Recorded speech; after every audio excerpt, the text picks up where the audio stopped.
Hello साथियों मित्रों, आप सभी को नमस्कार। I am Mahipal sir. देखो प्यारे साथियों, प्यारे बच्चों, आज हम स्टार्ट करते हैं कक्षा 7 का विज्ञान है ये। मौसम, जलवायु और उसके अनुरूप रहने वाले जंतु, यानी कि जहाँ का मौसम जैसा होता है उसके अनुरूप जंतु किस किस तरीके से व्यवहार करते हैं। तो उसी का हमारा लेसन नंबर ये चलता है 8। प्रश्न नंबर 1 दिया हुआ है, उन घटकों के नाम बताइए जो किसी स्थान के मौसम को निर्धारित करते हैं। तो आंसर हमारा क्या हुआ? देखो, किसी भी स्थान के मौसम को निर्धारित करने वाले घटक तापमान, आर्द्रता, वर्षा, हवा की गति, वायु दबाव आदि मौसम को निर्धारित करने वाले तत्व हैं, क्योंकि इन तत्वों का उपयोग करके किसी स्थान का मौसम निर्धारित किया जा सकता है। ये हो गया आपका क्वेश्चन नंबर 1। नंबर 2 दिया हुआ है, दिन में किस समय ताप के अधिकतम और न्यूनतम होने की संभावना होती है। देखो, दिन में अधिकतम तापमान कब होता है? लगभग 12 बजे के बाद, यानी कि दोपहर को होता है। और न्यूनतम तापमान कब होता है? सुबह के समय। तो दिन का अधिकतम तापमान दोपहर में होता है और न्यूनतम तापमान सुबह के समय होता है। अब देखिए, क्वेश्चन नंबर 3 में दिया हुआ है, हमें खाली स्थान भरने, रिक्त स्थान भरने। अब देखो, नंबर 1 दिया हुआ है, दीर्घ अवधि के मौसम का औसत क्या कहलाता है? ये बराबर देखो जलवायु कहलाता है। नंबर 2, किसी स्थान पर बहुत कम वर्षा होती है, उस स्थान का तापमान वर्ष भर उच्च रहता है। उस स्थान की जलवायु और होगी। देखो, खाली स्थान में क्या हो गया? जहाँ पर वर्षा कम होती है उस स्थान की जलवायु गर्म, ये गर्म है, और शुष्क, शुष्क होगी। तो एक स्थान में यहाँ पे आ गया आपका गर्म और यहाँ पे आ गया आपका शुष्क होगी। नंबर 3 है, चरम जलवायु परिस्थितियों वाले पृथ्वी के 2 क्षेत्र और हैं। देखो, खाली स्थान में क्या आ गया? नंबर 1 आ गया 2 क्षेत्र उष्णकटिबंधीय, ये यहाँ पे आ गया, और ध्रुवीय, ध्रुवीय आपका यहाँ पे आ गया। तो इस तरीके से ये था हमारा प्रश्न नंबर 3, जिसमें हमें रिक्त स्थान भरने हैं। ये हमारा है प्रश्न नंबर 4। और देखो, प्रश्न नंबर 4 में दिया हुआ है, निम्नलिखित क्षेत्रों की जलवायु का प्रकार बताइए। अलग अलग क्षेत्र में कैसी कैसी जलवायु होती है? सबसे पहले बताना हमने जम्मू कश्मीर का। जम्मू कश्मीर का बताना है कि यहाँ की जलवायु कैसी होगी। देखो कैसी होगी, वर्ष भर कुछ समय के लिए गर्म परंतु आर्द्र, और सर्दियों में अत्यधिक ठंड यहाँ पर होती है। तो यहाँ का मौसम ज़्यादातर क्या होता है? ठंडा होता है। नंबर 2 है केरल। केरल जो है तटीय क्षेत्र है, यह तटीय क्षेत्र होने के कारण बहुत गर्म और आर्द्र है। नंबर 3 में गया मैं राजस्थान, यह गर्म और शुष्क है, क्योंकि वर्ष के अधिकांश समय में तापमान अधिकतम होता है, लेकिन सर्दियों में जो केवल कुछ महीनों तक रहता है तापमान काफ़ी कम होता है। इस क्षेत्र में बहुत कम वर्षा होती है, इसलिए यहाँ की जलवायु कैसी है? अधिकतर गर्म है।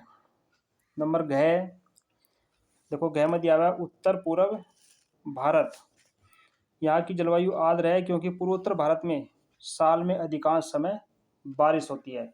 आर्द्र का मतलब है कि मौसम में अधिक नमी रहती है। यह था हमारा क्वेश्चन नंबर 4। अब है क्वेश्चन नंबर 5, मौसम और जलवायु में से किसमें तेजी से परिवर्तन होता है? देखो, मौसम में तेजी से परिवर्तन होता है, क्योंकि मौसम तो दिन प्रतिदिन का होता है। जैसे अभी थोड़ी देर बाद बादल हो गए, वर्षा होने लगी, धूप निकल गई, गर्मी होगी, तेज हवा चल गई, ठंड होगी। तो मौसम जो है तेजी से परिवर्तित होता है, और प्रत्येक सेकंड में, प्रत्येक मिनट में, प्रत्येक घंटे में बदलता रहता है। प्रश्न नंबर 6 दिया हुआ है, जंतुओं की कुछ विशेषताओं की सूची नीचे दी गई है। तो हमें क्या करना है? इसमें हमें छांटना है। ये सब दिया हुआ है, सूची दी हुई है इनकी। हमें क्या करना? प्रत्येक की विशेषता बतानी। विशेषता के लिए यह बताइए कि उष्णकटिबंधीय वर्षावन अथवा ध्रुवीय क्षेत्र में से किसके लिए अनुकूलित है। क्या आप समझते हैं कि इनमें से कुछ विशेषताएं दोनों क्षेत्रों के लिए अनुकूलित हैं? तो हमें यह बताना कि कौन कौन सी दोनों क्षेत्रों के लिए अनुकूलित है। अब देखो इसमें छांटते हैं हम। ये दिया हमारे पास, सबसे पहले बताते हैं हम उष्णकटिबंधीय वर्षावन आहार मुख्यतः फल है उनका। देखो एक तो क्या हो गया उष्णकटिबंधीय के लिए, घ हो गया तीव्र संवर्धनीय यानी कि ये वाला हो गया उष्णकटिबंधीय के लिए। च पैरों के चिपचिपे तलवे होते हैं, ये हो गया नंबर 3। ये हो गया आपका च। और एक होता है आपका ट मजबूत झैर चटक रंग होता है, झ आपका ये है। एक होता है लंबी और बड़ी चोंच होती है, ठ। ठ आपका लास्ट में है ये लंबी और बड़ी। ये तो है उष्णकटिबंधीय वर्षावनों में रहने वाले जंतुओं की विशेषताएं। अब जो ध्रुवीय क्षेत्र में रहते हैं उनकी विशेषताएं देखिए। ध्रुवीय क्षेत्र वालों की विशेषताएं हैं सफ़ेद बाल, ख हो गया आपका त्वचा के नीचे वसा की मोटी परत, छ हो गया और एक प्रवास की आवश्यकता, ग हो गया चौड़े और बड़े नखर पैर, ये हो गया इनके नाखून। तो ये तो आंसर 6 में जो पहला टॉपिक है तो उष्णकटिबंधीय वर्षावनों में रहने वाले और नीचे है ध्रुवीय क्षेत्र में रहने वाले जंतु, क्योंकि ये वहीं के अनुकूल हैं। तो इस तरीके से जो है हमें क्या लगता है कि कुछ विशेषताओं में जंतु जो है कुछ विशेषताओं में अपने अपने क्षेत्रों के लिए अनुकूलित होते हैं, इसलिए वे उसी के अनुसार प्रवास करते हैं।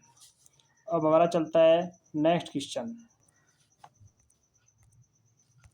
यह है क्वेश्चन नंबर 7। उष्णकटिबंधीय वर्षावन जंतुओं की विशाल जनसंख्या को आवास प्रदान करते हैं, यह समझाइए कि ऐसा क्यों है। ये प्रश्न नंबर हमारा 7 है। आंसर देखो उष्णकटिबंधीय वर्षावन में दिन और रात पूरे वर्ष में लगभग बराबर होते हैं, यानी कि उष्णकटिबंधीय क्षेत्रों में दिन और रात पूरे वर्ष लगभग बराबर होते हैं। इन क्षेत्रों का तापमान वर्ष के दौरान 15 डिग्री सेल्सियस से 40 डिग्री सेल्सियस के बीच रहता है। इन क्षेत्रों में भरपूर वर्षा होती है। लगातार गर्मी और बारिश के कारण यह क्षेत्र विभिन्न प्रकार के पौधों और जानवरों का पोषण करता है। वर्षावनों की जलवायु एक विशाल संख्या और विभिन्न प्रकार के जानवरों के लिए अत्यधिक अनुकूल है। यही कारण है कि उष्णकटिबंधीय वर्षावन जंतुओं की विशाल जनसंख्या को आवास प्रदान करते हैं।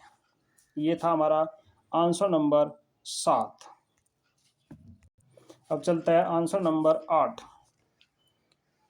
देखो प्रश्न नंबर 8 दिया है, उदाहरण सही समझाइए कि किसी विशेष जलवायु परिस्थिति में कुछ विशिष्ट जंतु ही जीवन यापन करते क्यों पाए जाते हैं। देखो इसका आंसर है गर्मियों में तापमान 40 डिग्री से अधिक हो जाता है। वर्ष भर दिन और रात में लंबाई लगभग बराबर होती है। इन क्षेत्रों में वर्षा होती है प्रचुर मात्रा। सतत गर्मी और वर्षा के कारण इस क्षेत्र में विभिन्न प्रकार के पादप और जंतु पाए जाते हैं। देखो बहुत सारे जंतु ऐसे होते हैं जो अपने अनुकूलता के अनुसार अपने स्थान पर जाकर के प्रवास करते हैं। तो ऐसा ही प्रश्न है आपका कि विशेष जलवायु परिस्थिति में कुछ विशिष्ट जंतु ही जीवन यापन करते क्यों पाए गए हैं, क्योंकि वे उसी क्षेत्र के लिए अनुकूलित होते हैं। ये था हमारा क्वेश्चन नंबर 10। अब चलता है हमारा नेक्स्ट क्वेश्चन नंबर, वो हमारा क्वेश्चन नंबर 8 था। अब चलता है हमारा क्वेश्चन नंबर 9। देखो क्वेश्चन नंबर 9 दिया हुआ है, उष्णकटिबंधीय वर्षावनों में रहने वाला हाथी किस प्रकार अनुकूलित है। तो आंसर होगा इसका जलवायु का सभी जीवों पर गहरा प्रभाव पड़ता है। जंतु उन स्थितियों में जीने के लिए अनुकूलित होते हैं जिनमें वे रहते हैं। अत्यधिक सर्द और गर्म जलवायु में जीवित रहने वाले जंतुओं में स्वयं को चरम शीत अथवा ताप से बचाने के लिए कुछ विशेष गुण होते हैं। वे सभी गुण और लक्षण जो जंतुओं को उनके परिवेश से अनुकूल में सहायक होते हैं विकास की प्रक्रिया का परिणाम है। तो ये हो गया हमारा आंसर नंबर नो। इसलिए उष्णकटिबंधीय वर्षावनों में रहने वाला हाथी वहाँ के क्षेत्र के लिए अनुकूलित है। नेक्स्ट हमारा चलता है प्रश्न नंबर 10। अब देखो प्रश्न नंबर 10, 11, 12 में जो है हमने विकल्प पर निशान लगाना है। निम्नलिखित प्रश्नों में सही विकल्प चुनिए। कोई मांसाहारी जंतु जिसके शरीर पर धारियां होती हैं अपने शिकार को पकड़ते समय बहुत तेजी से भागता है। इसके पाए जाने की संभावना है। कहाँ से पाए जाने की संभावना है? देखो आंसर घ है उष्णकटिबंधीय वर्षावनों में। तो आंसर हमारा इसका घ हो गया। नेक्स्ट हमारा है नंबर 11।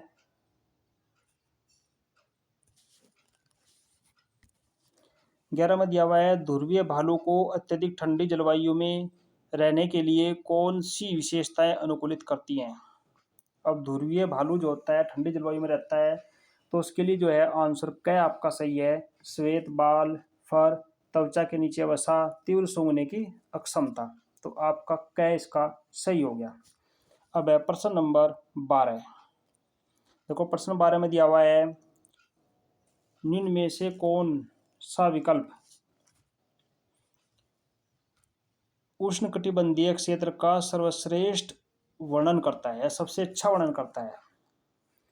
तो कौन सा हो गया आंसर इसका? कैसे हुआ? गर्म और आर्द्र। तो इस तरीके से जो है ये आपके लेसन के क्वेश्चन यहाँ पर समाप्त होते हैं। आप सभी जो है वीडियो को ध्यान से देखें, लाइक करें, शेयर करें और अपने सभी प्रश्नों को अच्छे तरीके से याद करें ताकि एग्ज़ाम में आपको किसी बात की कोई परेशानी ना हो। यदि कोई समस्या हो, कोई बात समझ ना आए तो आप कमेंट में पूछ सकते हैं, लेकिन अपने प्रश्नों को अच्छे से तैयार करें। तो मिलते हैं अगली वीडियो में अगले लेसन के साथ। तब तक के लिए धन्यवाद। जय हिंद, जय भारत।